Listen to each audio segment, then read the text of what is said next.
Great employees matter. Greatness, excellence, motivation. Always be a champ. Good afternoon to everybody here on the West Coast. Good late afternoon, early evening to those on the East Coast. Good morning to those in Afghanistan, whoever's listening to us. Anyway, welcome to the weekly Great Employees Matter podcast, where we talk about how employees can be improved in mindset and in application. We teach employees how to become the best employee that they can be, being accountable to themselves, for themselves. And we help work with companies to teach them how to take care of their most valuable asset, their employees. Today we have a fantastic guest. As you know, we have fantastic guests every week. We are blessed. This is a very special guest to us.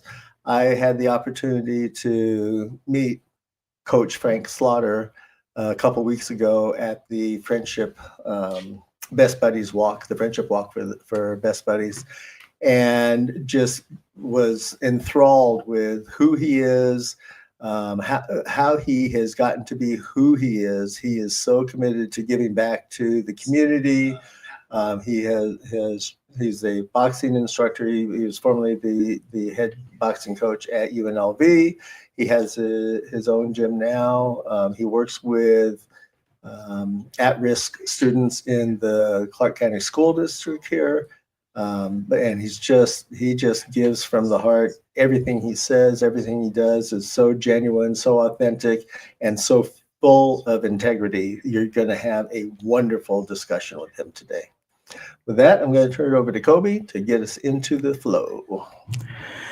You guys know how I do it. How are you? And welcome. And Jimmy gave us a great intro. I'm just going to let you guys know, please like, subscribe. We are trying to get our subscriptions up, y'all. So if you're in here, you like the content, please do not hesitate to like, subscribe to our channel. We're trying to grow this so that we can bring you great content and great people and uplift everybody. Rising tide raises all ships. So with that being said, I'm going to get right into it and get with Mr. Frank Slaughter. Frank, how you doing? And welcome to the show, man. I'm doing good. Thank you. All right, well, so I want to get into it and just start asking you a little bit about you and your journey and where you come from to kind of give our audience an idea of who you are and kind of what drives you. So first, where'd you grow up? Well, I grew up in New Bedford, Massachusetts. Okay, New Bedford, Massachusetts. And what brings you to Las Vegas? Well, the military brought me out here like a lot of people who are Nellis Air Force Base. And I have to tell you, first of all, let me correct two things. I was an assistant assistant coach at UNLV. Skipper Kelp was the head coach, and my gym is outside. Okay, yeah. You say your gym is outside, so I guess you have a passion for health. Yes, I do. I've been, I'm a little older now, less wiser, I guess. But yeah, I do have a passion, which brought me where I'm at today at my advanced age of 70 years old. And, okay, you don't look 70. Well, thank you. 50. Okay, we'll go with that. We're gonna go with that. So I want to get a little bit more. So you came out here. When did you come out here to Las Vegas? I came out here in 1981. Oh, so you've been out here a long time. So you're considered a native here, I guess. Absolutely. I tell you what. When I got off that plane in May, I told the person that picked me up, "Is it this hot?" She said, "You haven't seen hot yet." And I knew as soon as my enlistment was up, I was headed back to the East Coast. Yeah, I get it. Yeah. So now let me ask you about your education. Did you go to school out here? Or did you go straight to the military, or how'd that work out for you? I had such a patchwork of education. I started out from New Bedford, Massachusetts. I went to Fayetteville State as a running back. Played with a guy called the Junkyard Dog. I fizzled out after about a year and a half. The guys were really big and strong, and I went to the Marine Corps. Then I went to Marine Corps. I got the Marine Corps in 1980. I was 76 to 80, and I went back home, found there was no jobs. I was working at Manny Burgo's House of Champions, which was a little boxing gym, and I just didn't want to stay home making that kind of money. So I went downtown and re-enlisted in the United States Air Force. Okay, and so you got into the Air Force, but I know you as a coach and as a boxer. So when did you decide that you wanted to go down that route and not only box but coach boxing? Well, my story, all my story is like a patchwork of things. So I started out at Manny Burgo's House of Champions in New Bedford, Massachusetts, and like I said, it was 1980, and the economy wasn't doing well, and I just got a Marine Corps, so I left New Bedford and I went to the Air Force, and I was boxing on the boxing team, and lo and behold, I started having headaches. The headaches led into epileptic seizures, and so everything ended before I started. And so years later, when I met a guy named Chris Ben, and one of my friends from New Bedford was Steve Delgado. Steve Delgado was a pro boxer, I'm pretty sure he was on the top rank, pretty good boxer, and he started having problems with his speech due to boxing. So one day, Chris called me. He said, Frank, Stevie was murdered in Las Vegas. And I was like, what? We grew up together in New Bedford. I knew his family. I knew his girlfriend. I knew everybody back there that he knew. We were all from the same area. And so they were starting a boxing team at UNLV in 1998. And they asked me if I would fill in, for Stevie. One thing is, I couldn't fill Stevie's shoes, but I did the best I could. And there I was coaching with Skipper Kelp and Chris Ben for almost 10 years. And we won the national championship in 2005. It was a collegiate boxing program called the NCBA, the National Collegiate Boxing Association. And we would box Air Force Academy, the Navy Academy, West Point, Coast Guard Academy, VMI, and the Citadel. Those are the big military schools, plus the other schools like University of Reno, Berkeley, Cal State. There was a Penn State, couple of schools in the East. So it was a great ride for the time we were there. Wow, I love it. I'm going to get us started and get into the real questions that I think, I know my partners want to start with. So I'm going to ask you one thing about your coaching, because we like to educate people, and, our program, it's an employee program, but I think it's really a personal development program disguised as an employee program, because we teach you to take it with you everywhere that you go. So my first question to you is, what does coaching mean to you beyond the boxing ring? That's a good question. And the experience I had as a college athlete, and you could call it a failed college athlete. I mean, I was sitting on the bench. I wasn't going to play. I got in one game. And my grades were going down. So when I came to UNLV under Skipper Kelp's tutelage, I recognized that these kids are college athletes before. I mean, the college students before the athletes. And so I took on the role that maybe Skip might not understood, because Skip never went to college, and that make sure that they got their grades and they can compete at the same time. I always had a saying, academics supersedes everything. So your parents didn't send you to school to box. They did send you to school to graduate. So we're going to work on both, but we're definitely going to emphasize on the grade part. And lastly, the NCBA had standards like the NCAA, meaning you had to be a full-time student and you had to have a better than a 2.5 in order to compete. Man, I love it. I got like 20 other questions to ask you, but I think I need to share the mic with my partners and get a different perspective for our audience. So I'm going to turn it over to Jimmy. Jimmy, are you ready? I am ready. I have an easy question, but really impactful for our community. And that question is, how has coaching made you an effective leader? Well, you sometimes you just fall into something like coaching, but then you start analyzing what you're doing. Are you doing best by the students? Are you doing best by the athletes? And once you put those together, going out to the community and helping other people was a snap. Honestly, you go out there every day. The kids come to your gym, and you make sure they perform the way they need to.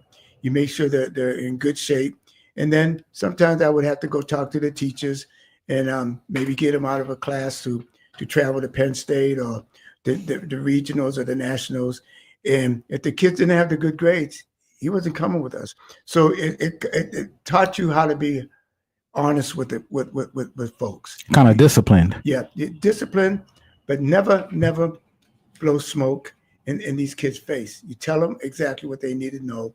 Sometimes they figure I was a little hard on the kids, but I knew in my heart from my lifelong experience that I was there for the right reason.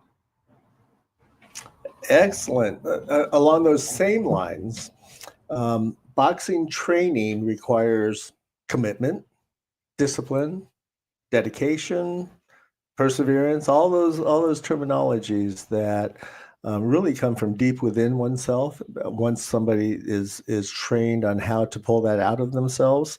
So how does that translate with regard to preparing your students for the challenges of life in general, and very specifically for becoming an excellent employee? Well, when you come to, especially the student athlete, when you come to UNLV, you have to have your minimum of classes. You have to have a GPA. Then you have to, we don't have scholarships. So a lot of kids, they put in 20 hours plus a week and come to the gym 2 hours a day, sometimes 6 days a week.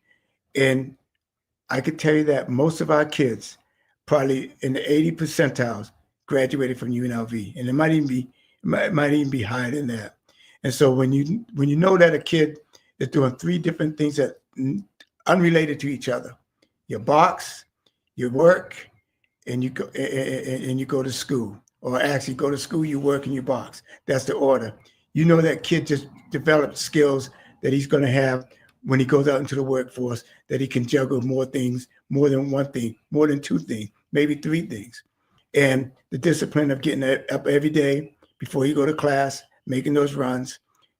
Then after class, come to the gym, hitting the bags, hitting the mitts, doing the sparring, doing the calisthenics, then going home either to work or going to the dormitory to study. Either one of those things or both just gradually builds in that person, that character that you want to see. And boxing is a sport. It's this Queensberry rules. It's a gentleman's sport, even though we had ladies. You know what I'm talking about.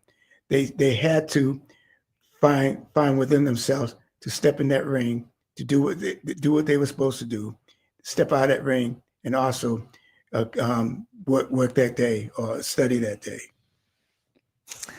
And I'm sure that all of the students that you coached truly appreciate that mindset that you were able to share with them. As a testimonial to that, coincidentally, we know we have a relationship with one of your former boxers, a young man named Xavier Williams.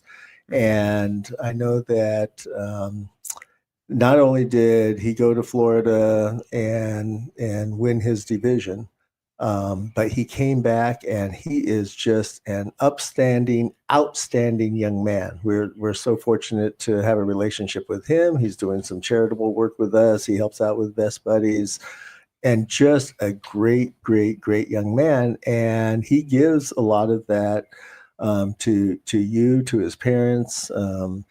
And so he gives credit to your training of him, to helping him become the young man that he is today. So thank you for that.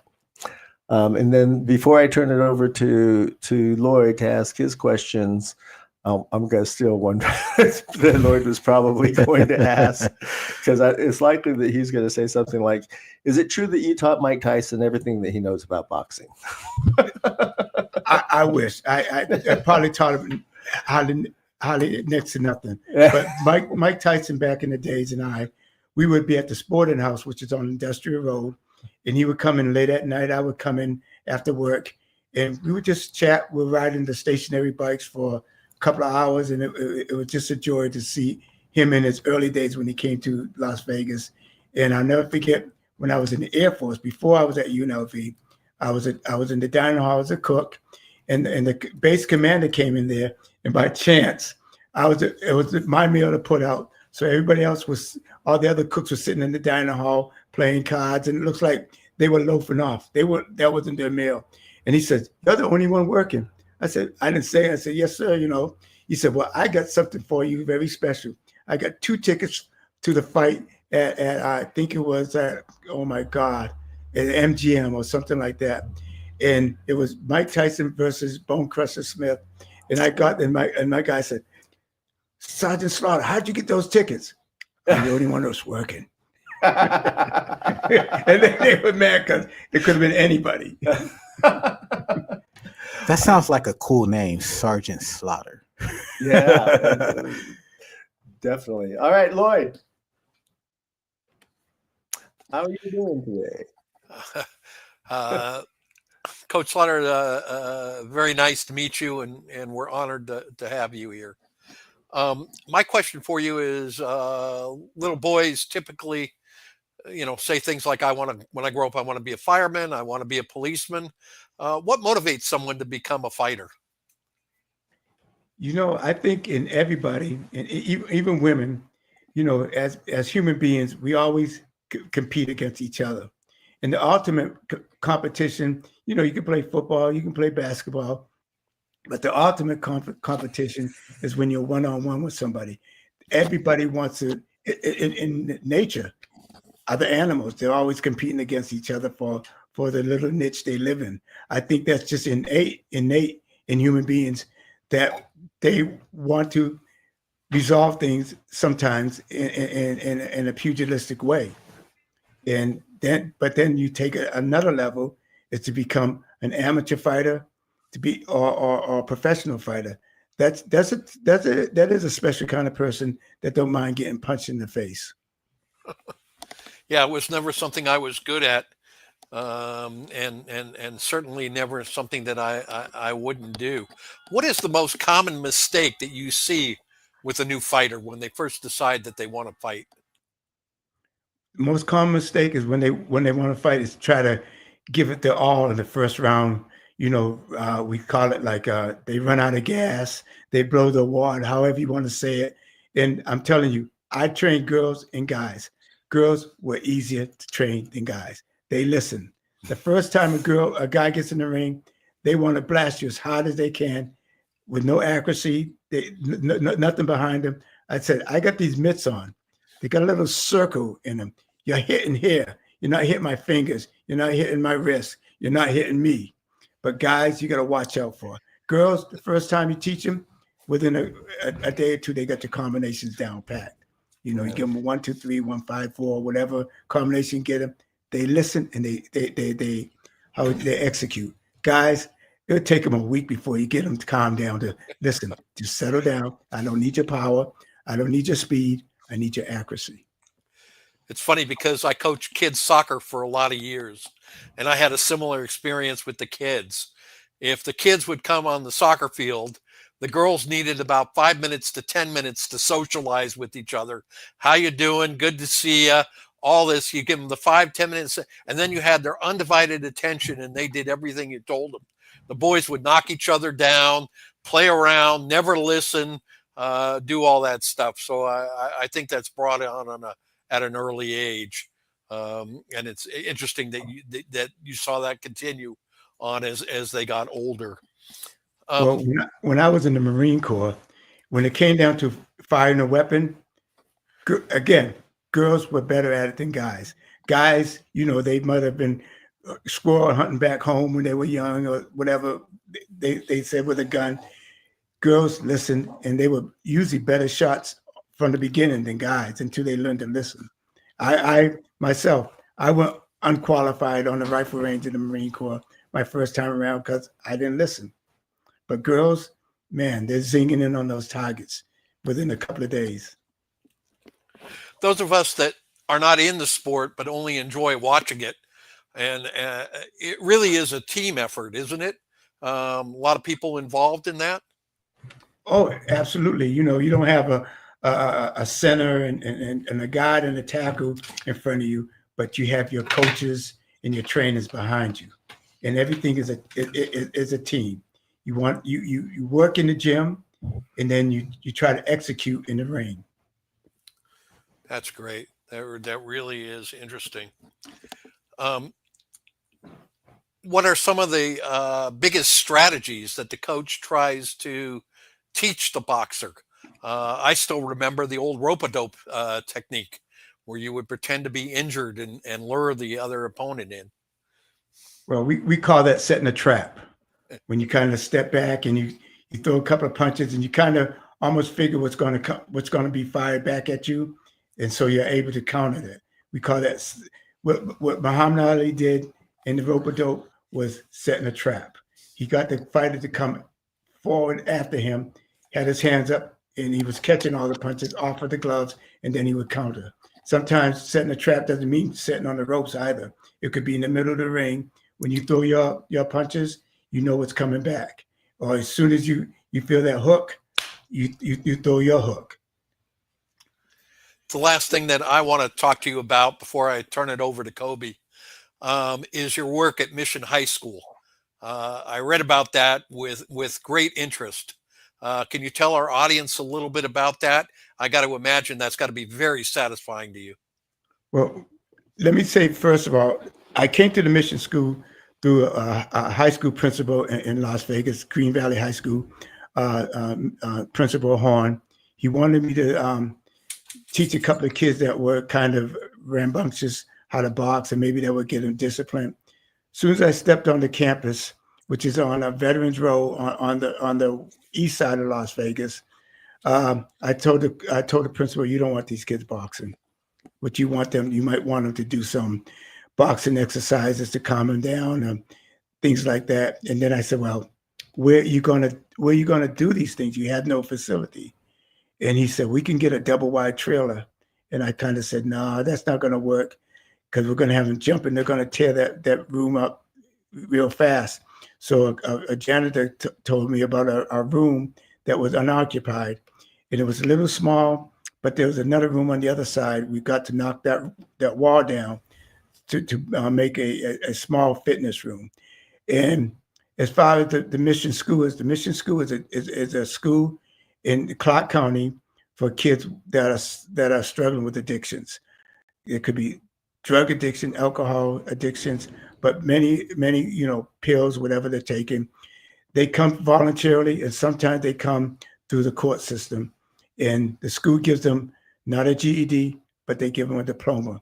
They have every course you would have in a normal high school, and they go through their regiment. Plus, they have specialists and counselors that know how to deal with kids that are struggling with addiction, psychologists and counselors and such. And that's how I really got involved, stepping on campus one day and giving a few ideas about putting a gym together. Because when I got there, they were doing gym online. I said, how does a kid do gym online? I said, that's not real.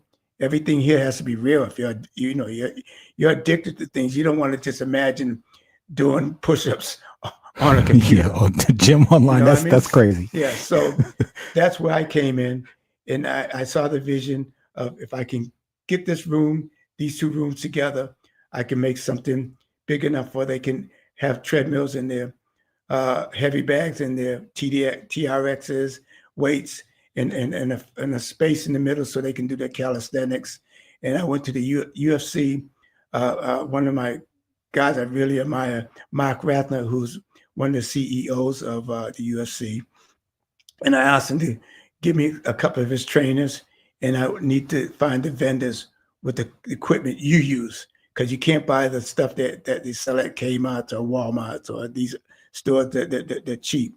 We got professional grade equipment that they use in UFC at this gym, and then we were looking for an instructor a PE instructor after that would take these kids. And the gym is more like a circuit. There's a way to use that gym that is designed that the kids know they're progressing month after month after month until graduation.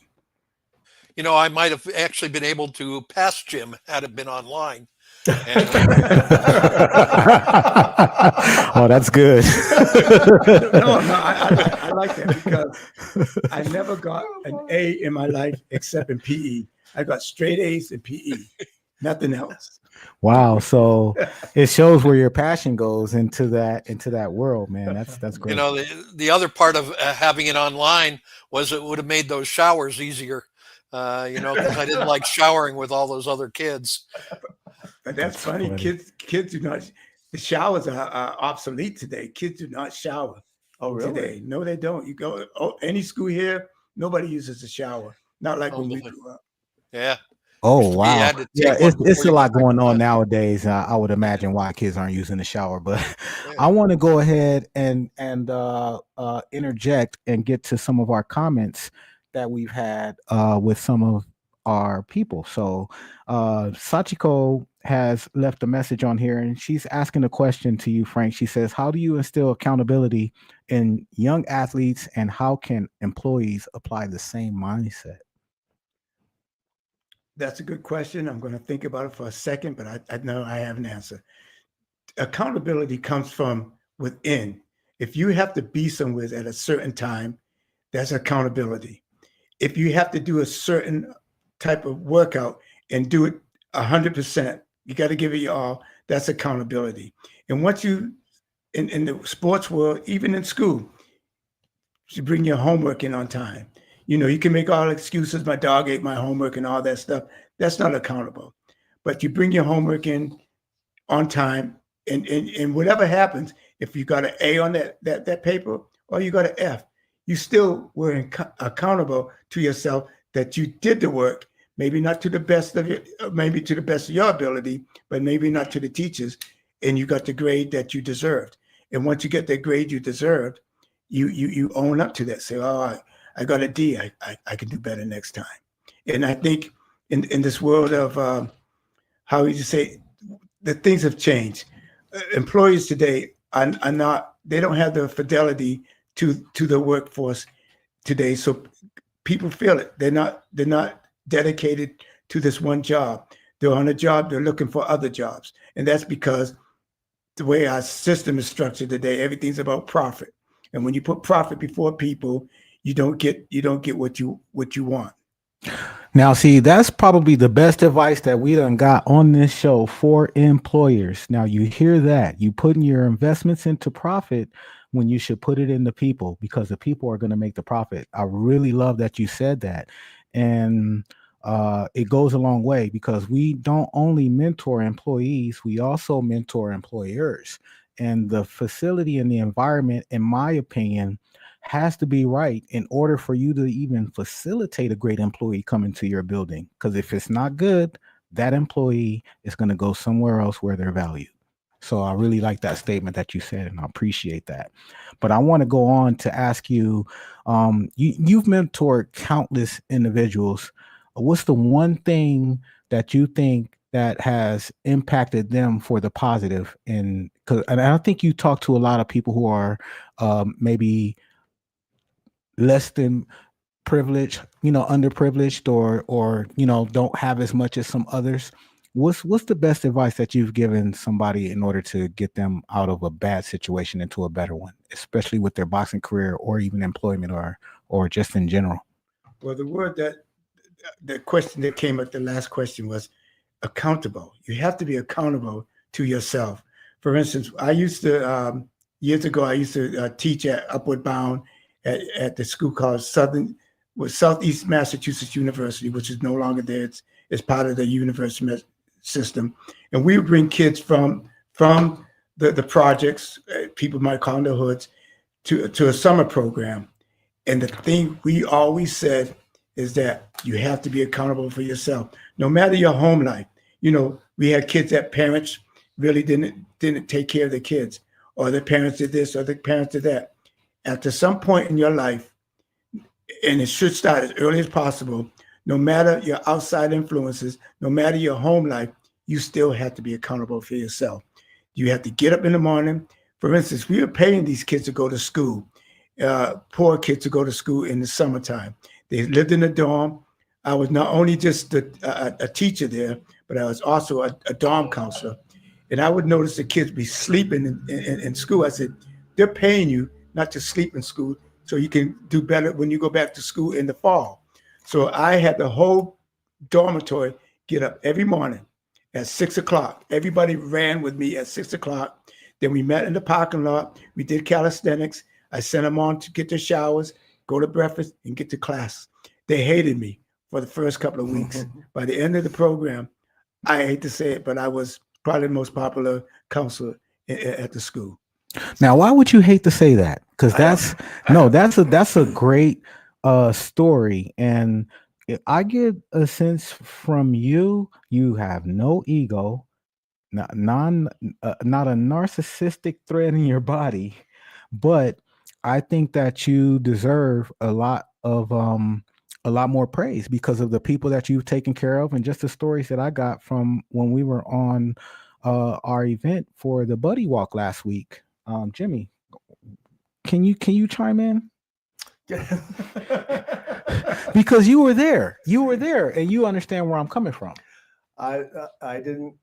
I was looking forward to my 4 questions. Sorry. I am so sorry. This is a conversation, Jimmy. I was prepared. That is so funny. Did I throw you in before? Okay, so check it out. I'm gonna just keep going. But anyway, you deserve some credit for what you've done for just not only just students, the programs that you've created, the students that you've helped, and we couldn't get enough praise from Flex, who we had on our show last week.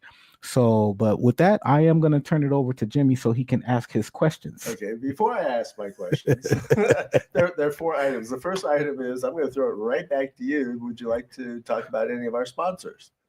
Oh, yeah. Oh, you know what? I was going to do that anyway. I'm actually just going to go ahead and drop our main sponsor, which happens to be Podcast Excellence Academy, but I want to put the right still up there. There we go. Podcast Excellence Academy. So if you're looking to start, grow, or monetize your podcast, come check us out. We're building courses there. We coach there. We train there, and we help you put everything together. We help you with your ideas so that you can get it started. There is a $20 lifetime, one-time only fee for right now. But as we build that value, that's going to turn into monthly. So get in, come join us, come fellowship with us. You can just go ahead and hit the QR code right on the screen, or go to podcastexcellenceacademy.com and join our community. Jimmy? Excellent job. My second was I need to apologize for my faux pas regarding Skipper Kemp. You earlier you were speaking so highly of him. I had no idea that he was the coach that you worked with at UNLV. So I apologize for that. I apologize to you, Skipper. Looking forward to meeting you someday. The third is, in any sport, there are victors and there are those that have been defeated. I'm trying to stay away from winners and losers. But there's also a life lesson that comes with every victory and a life lesson that comes with every defeat. So how did you handle, especially in boxing, because it is a one-on-one sport, how did you handle the disappointment of one of your boxers when they came back with the second place trophy rather than a first place, or they lost especially about that they might have been expected to win? How did you help them overcome that adversity, and what did you do to help them grow from that? Well, that's a good question, and I'll tell you why. Because honestly, all my life, I've never been I know you don't want to use the word. I've never been that person, either on the football team or either in the boxing. Or even in the classroom, I've never been that kind of person where I got the good grades, I made the good play, I beat this guy. I was always behind the 8 ball when it came to winning, as far as concerned. I sat the bench in college. Actually, I sat the bench in my last year in high school because I went to a new school and everybody had a position. But the thing I learned out of that, I'm telling you, I stayed with that team when a lot of people would quit. I was never a quitter. I saw people, playing that I thought I could have done just as well. I kept my mouth shut. At the end of the year, I was given the what they call it, Sportsman of the Year award. And I tell you what, at the time for a little while, I was kind of taken back. I didn't want the Sportsman of the Year award. I wanted the Player of the Year award. I didn't want to be the Cheerleader of the Year award. But then that seemed to be my role in life, to be the cheerleader. So I became a humble cheerleader. And I think that's what, get the kids when they come. The locker room is real quiet when you lose, real quiet. People are down. People worked real hard, just like the other guy that beat them. And then on the other end, when it's victory, it's pandemonium. Everybody's jumping, slapping on the back, and the kid's self-esteem is so high. He rides that for weeks at a time. When you lose, it's the opposite. You ride that for the other weeks at a time in despair. But it's the game of life. And it's part of what I brought to the mission school with a thing I call the student of the game. The life is a game, and it's how you play it. It doesn't matter. And I like what Jimmy said, there's no winners or losers. And it's not really winners or losers, but it's how you persevere through the struggle. The struggle is harder than the winning, but the struggle is where you learn more than winning. That's where you win, actually, in the struggle. Yeah. That's how you say it. Yeah. And, Well, I'm sorry, I didn't mean to interrupt. Oh, you're not interrupted. Your humbleness is so evident, right? And as Kobe had commented earlier, there is not a thread of narcissism in you at all. And I think that experience of ending up being the rah-rah, the support, the person that got everybody going, as opposed to being the player of the game. I think that helped develop you into somebody that we know loves to give back to the community. So can you tell us a little bit about that journey and why the community is so important to you right now? Well, I probably could go back to when I was a kid. My stepfather, we lived in Michigan real quick. In 1968, the Detroit riots came off at the assassination of Martin Luther King. I'll never forget my stepfather, and we were so proud of him. Kids were getting killed on the street from the National Guard. And my father went to the high school, was predominantly Black, and said, come over my house. He got plastic chairs, set them up in the basement. I didn't know the basement held that many kids. Set them up there and said, tell me how you feel. Tell me how you feel about the assassination. Tell me how you feel about Whitey, how you feel about the cops. Everybody gets to talk. And me and my brother sitting on the stairs of the basement, looking at each other. Dad did this? Mm-hmm. And I think he impressed the heck out of me from that day on. And my mother, before my stepfather came, my father was killed in the service when I was a kid. So we lived in the projects, didn't have very much of anything, but we had each other. And my mother was a hard-working, honest person. She once fed a guy that came to New Bedford, was promised a job in the middle of winter. He had a very light coat on, and he was banging on people's doors, and people turned him away. And my mother let him in. And my uncle, who was living with us because my grandparents passed away, her youngest brother, she had him in the back room, and he had a 22 rifle in case something happened. The guy sat at our table. My mother fed him, I remember, spaghetti, and he was eating it down. And before he left, my mother filled a can of Maxwell House coffee, if you remember those cans, of course, with spaghetti with the lid on top, and the guy left. We might have one of them cans in the back right there.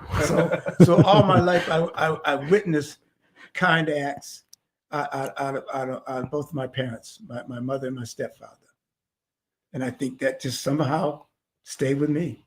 Oh, I love it. Yeah.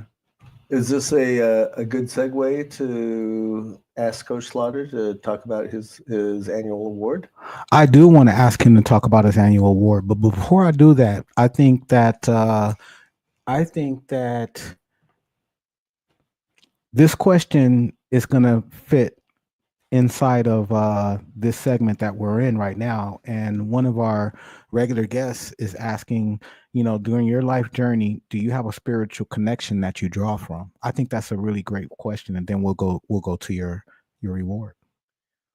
And that's a good question. I struggle with that all my life. I delved into Buddhism. Let me tell you, in my house, my mother was so liberal. Go to the church of your choice. My mother was Catholic. My stepfather, being from the South, I think he was Southern Baptist, and they didn't want to pigeon us into any church. We just kind of found our way. And then I moved in. I lived in Korea for a year, and I wanted to experience it. So I would go to all the Buddha temples. I became a Buddhist for a minute. Then I got married, and my wife was from the Philippines, and she was Catholic. I said, guys, I never had a family that stayed in one religion. So if she's adamant about her religion and she is a really devout Catholic, no problem. I'll go back to Catholicism. But really, as far as spiritualism, and I'm more of a guy that believes in science, because I always believe that science has advanced mankind more than any religion ever has. Mm-hmm. Mm-hmm. And science is not afraid to be wrong. That's the part of science. You test and you make a theory, but you want your theory to be disproven. Yeah. So I'm more of a practical person when it comes to religion. I think there's something up there. I want to believe there's something up there, but I'm not going to tell you for sure there's something up there. Okay, love it.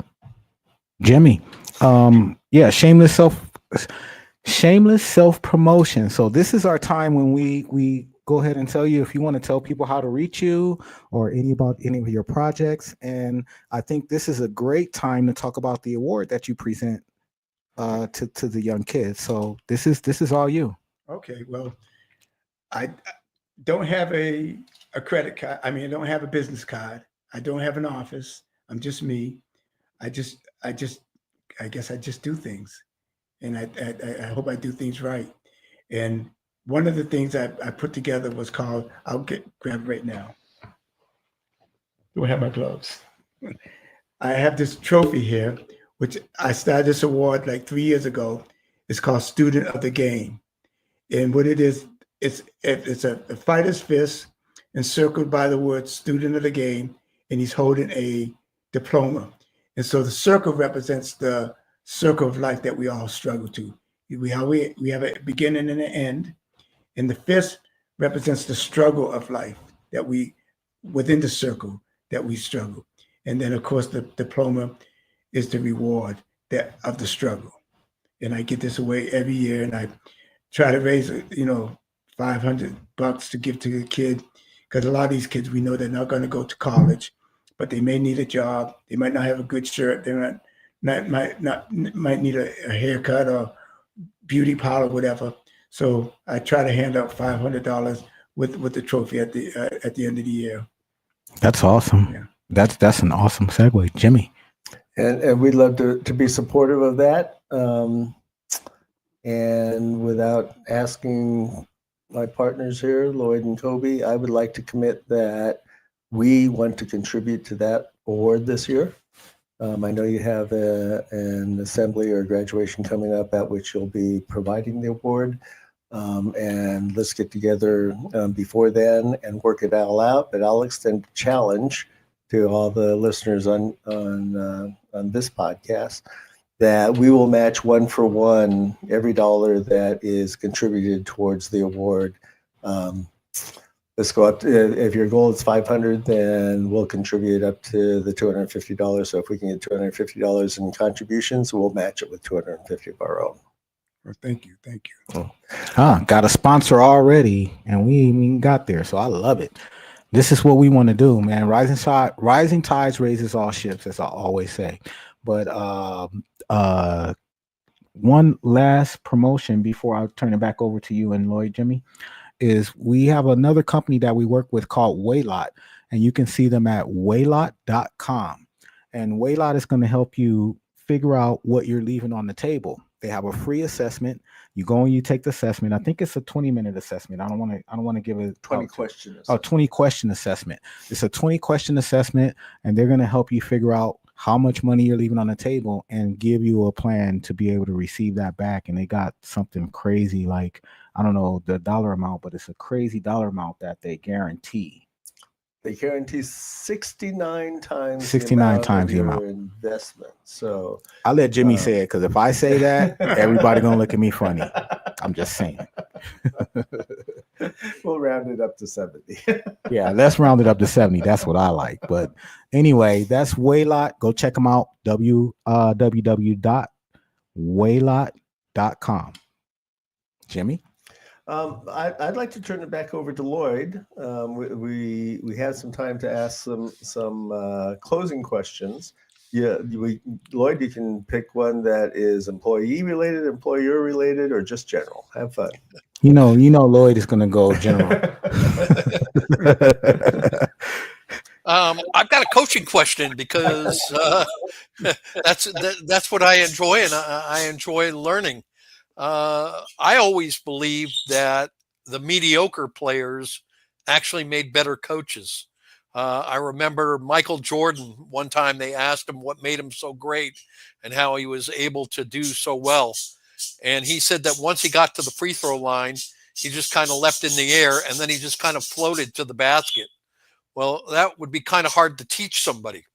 But a person who was mediocre at the sport had to concentrate and had to really work at it, and it didn't come naturally, was able to teach people better. And I believe that also has some carryover into the other aspects of life. Those things which come easy to you, but you may not be able to explain them or teach them to somebody else.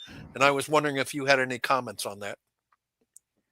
I actually do, because again, if you look at, my career in sports, my academic career, I struggled at everything. I mean, I stood back twice. I graduated at 19, but I never missed a class.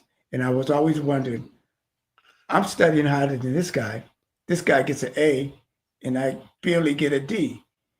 But again, when I was working with kids at University of Massachusetts, or Southeast Massachusetts, SMU, years ago, I recognized that in myself.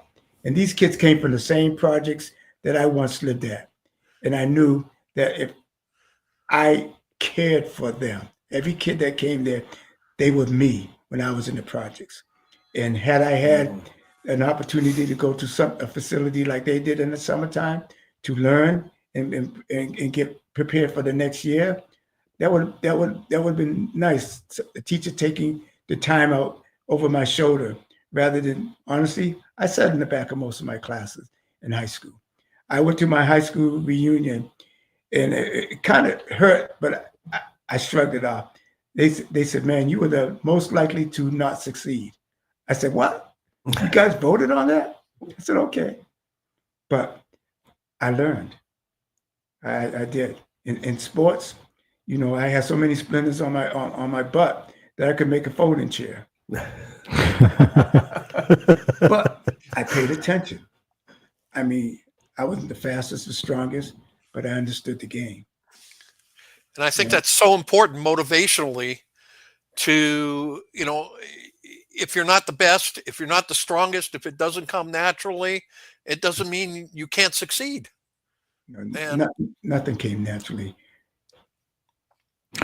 In your conversation, it just dawned on me about how you train people. It's impactful.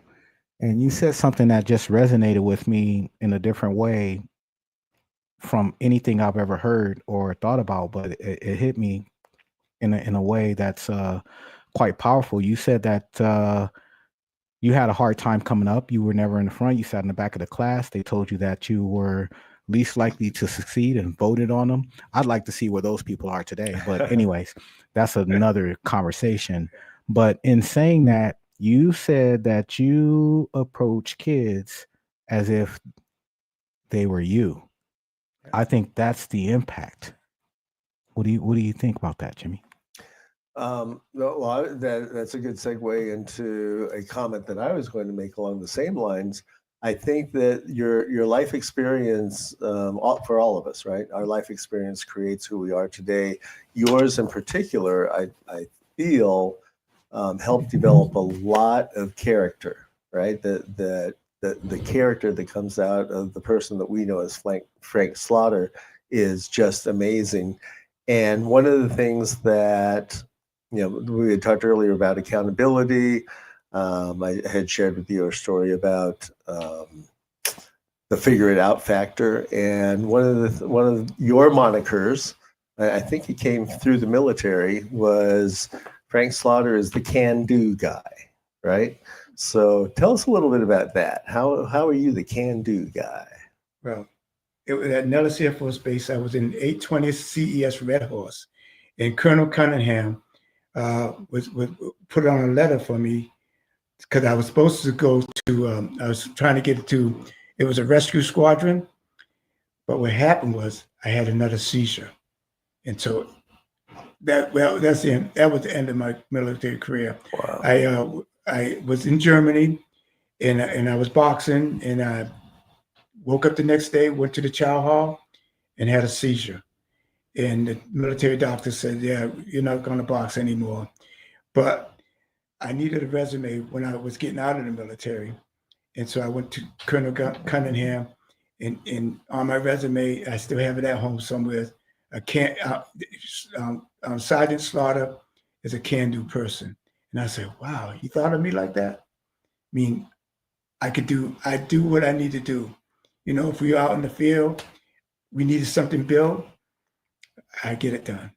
One time they asked me, because I was a cook at Red Horse, they came up to me, they were having a luau. They said, Sergeant Slaughter, can you cook a pig? I never cooked a pig in my life, a whole pig. But I got out there in the middle of the desert in that area 2 with a shovel and started digging a ditch. Because I had to go to the library how to do a luau. They didn't have internet. So finally, the guys in construction, because Red Horse is a construction unit, saw me digging out in the middle of the summer. So they got the backhoe, finished the digging. I put the pig in it, wrapped it in cheesecloth, put it grate, and then buried it back up, and then dug it back up, and it was the best pig they ever had. And I know it, never did it before. Man, you said one thing in there that kind of worried me and my audience.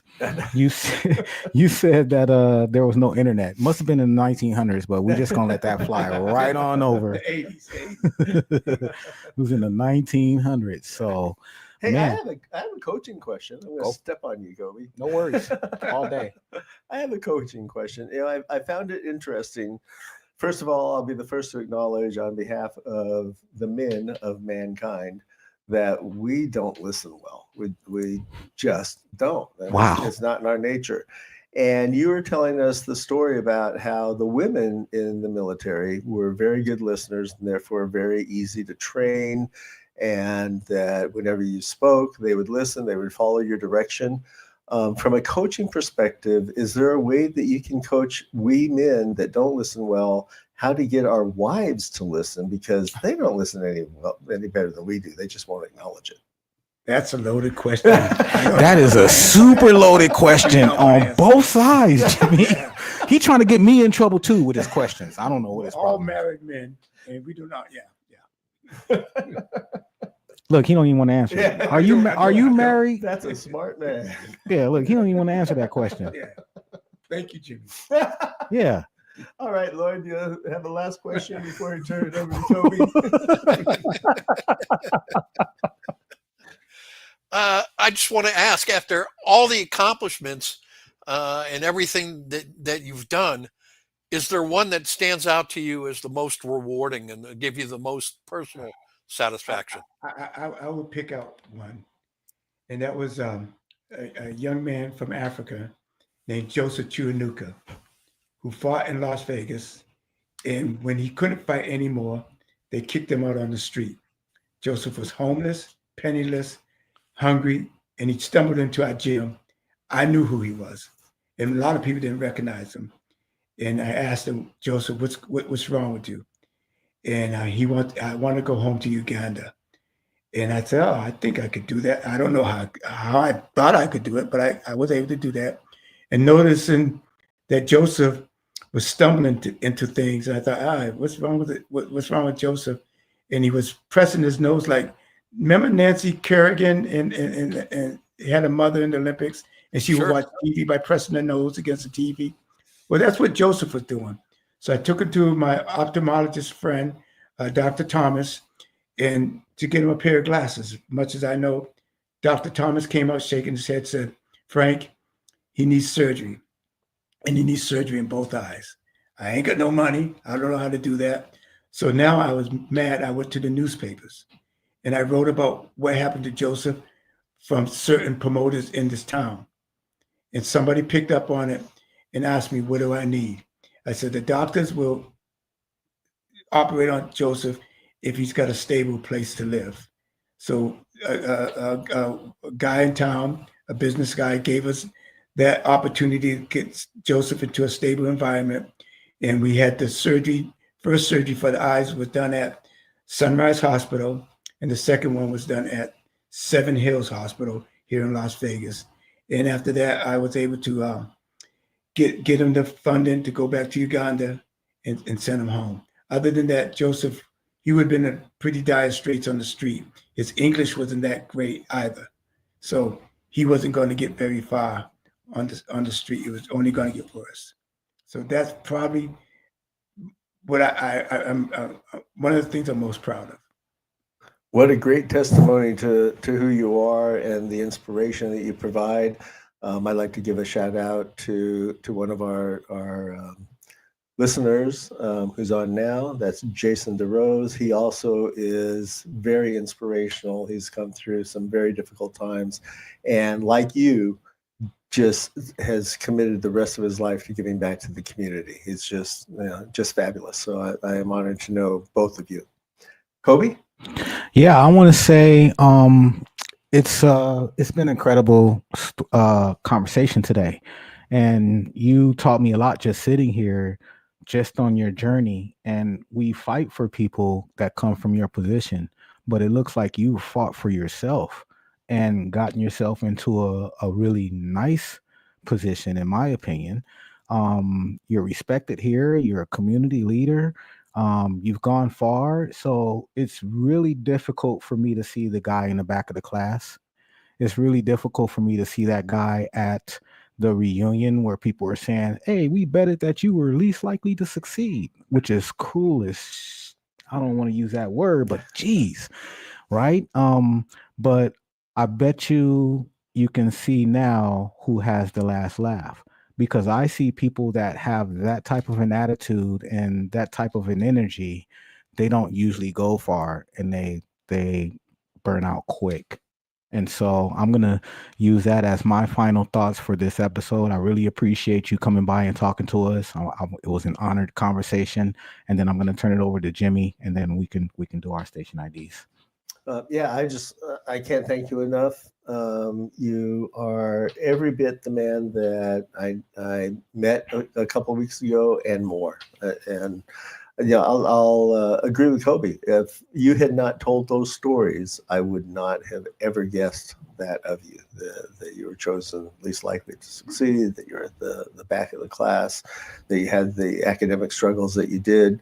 I've heard a little bit about your propensity for science and some of the stuff that you've done within the community to help educate students. And this has been a great interview, a great show. I really appreciate it. Lloyd, final words? No, I too want to echo from one who was also less likely to succeed to you. And it's the dedication and the hard work and the caring. It's obvious you care. It doesn't matter how many times you get knocked down. It matters how many times you get up. I'll tell you one more story, if you don't mind. This is a quick one. No, we don't mind at all. We own this time slot. Like I said, I graduated at 19. So it was my mother's birthday in July, and I had my 12-speed bike, And I was so happy. I went downtown to the bakery and got a birthday cake. This is the funniest thing. And so I ride down to the shop with my backpack and put the cake in my backpack. And I come home. My sister Emmy said, "Where's the cake?" I said, "In my backpack." She said, "Frank, you didn't put that cake in the backpack."